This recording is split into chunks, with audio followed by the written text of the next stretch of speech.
નમસ્કાર દર્શક મિત્રો, સ્વાગત છે વિડીયોની અંદર। મિત્રો આજે આપણે વાત કરવાની છે હ્યુમાસીડ વિશે।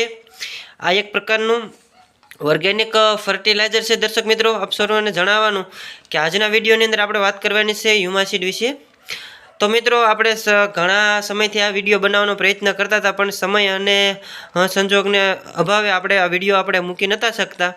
પણ દર્શક મિત્રો, આજે હું તમારી સાથે ફાઇનલી હ્યુમાસીડનો ઓર્ગેનિક ખાતરનો વિડીયો લઈને આવી રહ્યો છું।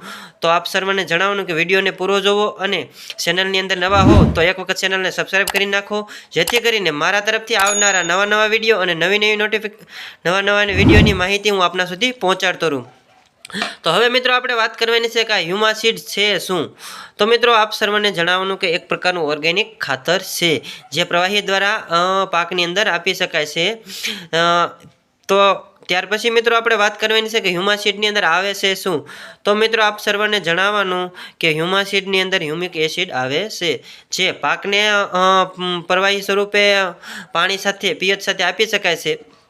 અને ત્યાર પછી મિત્રો આપણે વાત કરીશું કે આ કયા પાકની અંદર યુઝ કરી શકાય છે। તો મિત્રો આપ સર્વને જણાવવાનું કે શાકભાજીવાળા તમામ ફળની અંદર અને શાકભાજીવાળા તમામ પાક, ત્યાર પછી મકાઈ, બાજરી, તમામ તેલીબિયા પાક છે, તમામ કઠોળ પાક છે કે તમામ અનાજ તમામ પાકની અંદર જે હ્યુમાસીડનો ઉપયોગ કરી શકાય છે। એટલે કે ટૂંકમાં કહેવાનું કે જે છોડનો વિકાસ ન થતો હોય તેની અંદર હ્યુમાસીડનું આપણે પીએચ સાથે આપી શકાય છે।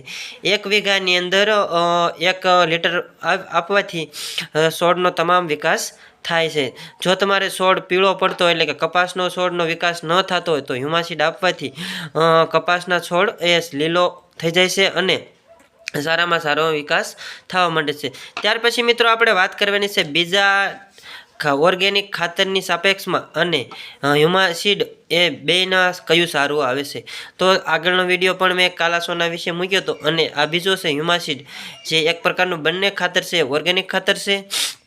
તો આપ સર્વને જણાવવાનું કે હ્યુમાસીડ તમે વાપરશો કે કાલા સોના વાપરશો, બંને અંદર ટેકનિક તો એકને એક આવે છે, ખાલી નામ કંપનીવાળાએ અલગ અલગ કર્યા છે। આપ સર્વને જે વિડીયોમાં હું બતાવી રહ્યો છું તે એક ટોપિકલવાળાનું છે, એ પણ એક સારામાં સારું આવે છે, હ્યુમાસીડ ઓર્ગેનિક છે। ત્યાર પછી મિત્રો આપણે વાત કરવાની છે કે આ ખાતરની અંદાજિત કિંમત કેટલી હશે। તો મિત્રો આપ સર્વને જણાવવાનું કે હાલ અમારા વિસ્તાર એટલે કે અમારા વિસ્તારની અંદર તો હાલ આના 350 રૂપિયાથી લઈને 400 રૂપિયા સુધીમાં લીટરના મળે છે। તો આપ સર્વને જણાવવાનું કે તમારા વિસ્તારની અંદર શું ભાવે મળે છે। તો વિડીયો કેવો લાગ્યો હોય તો વિડીયોને એક વખત લાઇક કરી દેજો, ચેનલને સબસ્ક્રાઈબ કરી નાખજો અને અમને જણાવતા રહેજો કે આપ સર્વને કેવો વિડીયો લાગ્યો। ફરી મળીએ નવા વિડીયો અને નવી માહિતી સાથે, ત્યાં સુધી હાલ રજા લઈએ। આપ સર્વ દર્શક મિત્રોને જણાવવાનું કે જો તમે અમારી ચેનલની અંદર નવા હો તો એક વખત ચેનલને સબસ્ક્રાઈબ કરી નાખજો અને વિડીયોને લાઇક કરી દેજો। ફરી મળીએ નવા વિડીયો અને નવી માહિતી સાથે, ત્યાં સુધી હાલ રજા લઈએ। આપ સર્વને જણાવવાનું કે જો તમારે શાકભાજીવાળા પાકની અંદર રીંગણામાં કલર ન આવતો હોય તો હ્યુમાસીડ ઓર્ગેનિક આપવાથી લગભગ 100% રિઝલ્ટ આનું સારું જ આવે છે। એટલે રીંગણામાં કલર તો પાકો આવી જાય છે। ત્યાર પછી કપાસમાં પણ આનું સારું રિઝલ્ટ છે, ટમેટામાં છે, ત્યાર પછી આપણે કોબીજમાં છે, કપાસમાં, ટમેટામાં, કોબીમાં, એમાં ઘણા પાકોની અંદર બહુ સારામાં સારું રિઝલ્ટ આવે છે। એટલે કે મૂળનો વિકાસ થાય છે। જે પાકમાં મૂળનો વિકાસ ન થતો તેમાં હ્યુમાસીડ આપવાથી મૂળનો સારામાં સારો વિકાસ થાય છે। ફરી મળીએ, હાલ રજા લઈએ।